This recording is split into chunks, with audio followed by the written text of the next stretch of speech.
অভয়া মঞ্চের ডাকে কালীঘাট অভিযানে মামলায় কোনো নির্দেশ দিল না কলকাতা হাইকোর্ট। বিচারপতি তীর্থঙ্কর ঘোষের বক্তব্য, এটা জনস্বার্থ মামলা, ডিভিশন বেঞ্চের নির্দেশ মতন চলতেই পারেন সংগঠকরা।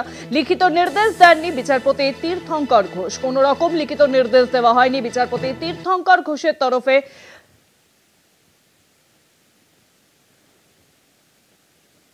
ডিভিশন বেঞ্চের নির্দেশ মতন চলতেই পারে সংগঠকরা। অভয়া মঞ্চের তরফে কালীঘাট অভিযানে যে ডাক, সেই ডাকে কোনো রকম কোনো মন্তব্য করা হয়নি। বিচারপতি তীর্থঙ্কর ঘোষের তরফে কোনো লিখিত নির্দেশও কিন্তু দেওয়া হয়নি। আরো জানাবেন, এখন ফোন লাইনের সঙ্গে রয়েছেন আমাদের প্রতিনিধি পীযূষ কান্তিনাগ। পীযূষ দা, দেখো, অভয় মঞ্চের ডাকে কালীঘাট অভিযানের মামলায় কোন রকম নির্দেশিকা জারি করলেন না বিচারপতি তীর্থঙ্কর ঘোষ।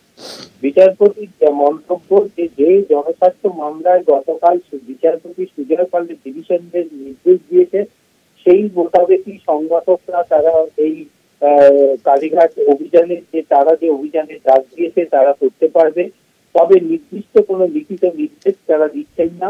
অর্থাৎ যদি পুলিশ পারমিশন না দেয়, তাহলে পুলিশের কাছ থেকে যে বিভিন্ন জায়গায় তারা ব্যবস্থা করবে, সেই জায়গাতেই তাদেরকে এই অভিযান করতে হবে, এমনটাই কিন্তু মনে করছে আইনজ্ঞ মহল।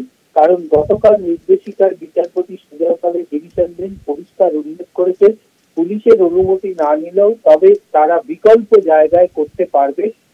তবে সেক্ষেত্রে পুলিশ যেখানে ঠিক করে দেবে এবং নির্দিষ্ট সংখ্যক যে আন্দোলনকারীদের সংখ্যা ঠিক করে দেবে, সেই মতোই তারা আন্দোলন করতে পারবে। কারণ আন্দোলন হচ্ছে গণতান্ত্রিক অধিকার। তাই নির্দিষ্ট কোনো নির্দেশিকা জারি করলেন না বিচারপতি তীর্থঙ্কর ঘোষ। ডিভিশন বেঞ্চের নির্দেশই মতনই এই অভিযান করতে পারবে অভয়া মঞ্চের সদস্য। অনেক ধন্যবাদ পীযূষ দা, ফোন লাইনের সঙ্গে ছিলেন আমাদের প্রতিনিধি পীযূষ কান্তিনাগ।